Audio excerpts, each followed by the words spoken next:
Hello amazing patron, this is a quick video to show you this month's reward, which will be two Yor figures, two Yor rigged models. One is going to be this realistic style one, and the second one is going to be a cartoon style one. Okay, it's the same model except that it has different shaders. As you can see, you can pose her, because the ultimate aim for this rig is not to be perfect, it's just so that you can have a posable figure for you to sculpt. Okay, I'll say it again. This is a Yor model so that you can pose it as you want. You can then select, in this case, let's select the body. You can select the body and then apply the modifier once you are happy with the pose that she has. And then of course apply it. You can come here and then click apply, and then you will not be able to pose her anymore. And this is why you will see that some areas still need a lot of tweaking, but don't worry, because once you pose your model, you can get rid of the controllers, the RIGIFY control, and then you can select your model and go to pose mode, or I'm sorry, sculpt mode, and in sculpt mode start refining whatever you want. So again, you have a base model which you can pose. You can then apply the modifiers, all of the modifiers that you have right here. I recommend that if you are going to continue posing her, just deactivate temporarily the solidify modifier. You want to reactivate it after you're done.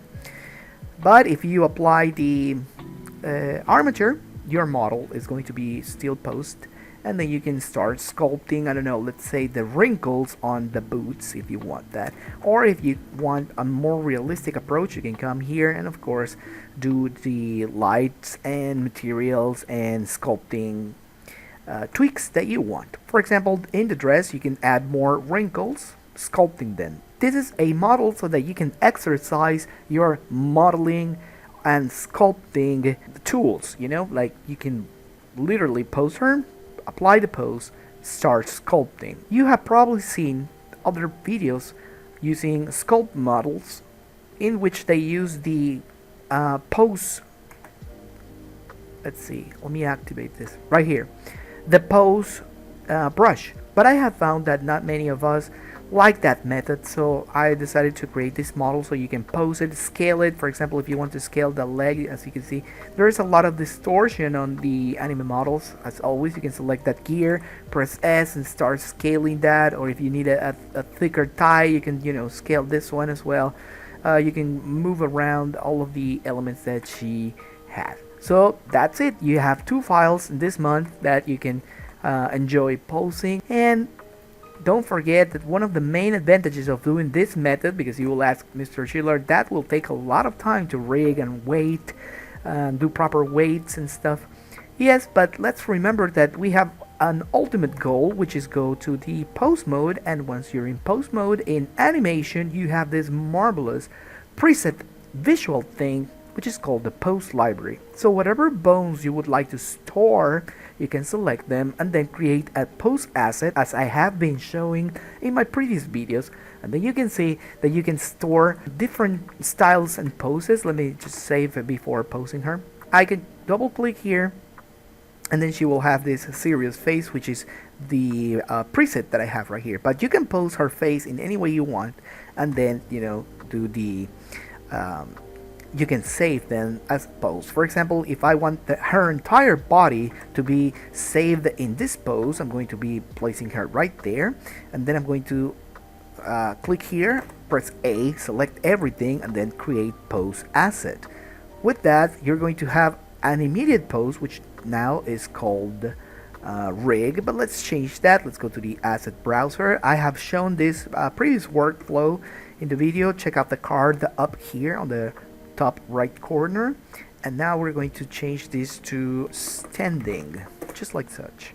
Standing. Of course, you can click on this folder and find any appropriate 256 by 256 or 128 by 128 pixel thumbnail and use it as your preview right here. So that's that, and I hope you enjoy this model. If you have any other questions, please let me know.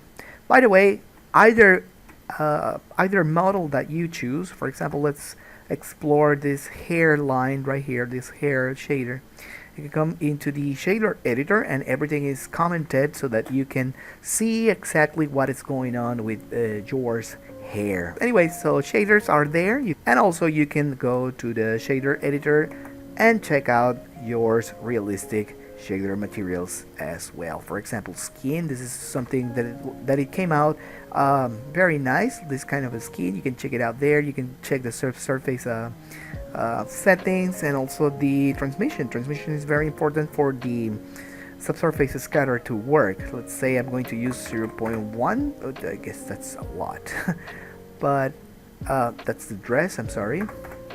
Even cloth has some sort of absorption for the light. But if I click on skin, you can see that the principal shader applied there does have a little bit of transmission, that is for the light to pass through and be scattered just below this parameter surface. Alright, so that's everything that I might wanted to explain, and of course if you open this file you can reset the pose, but it is already animated, so if you press play you will see your move. And also one last thing that I wanted to mention is that the hair is still on curve, so if you go to edit mode you can continue to edit yours hair in that sense. Okay, it's also being using the mirror modifier, and it's mirroring the face. Probably that's why you can see that the other hair strand is a little bit crazy, but not to worry, because once you have posed this you can apply it again, the mirror modifier, I'm sorry, to continue to modify the hair. Okay, so that's that, and you can create your own poses for her. Alright, thank you very much.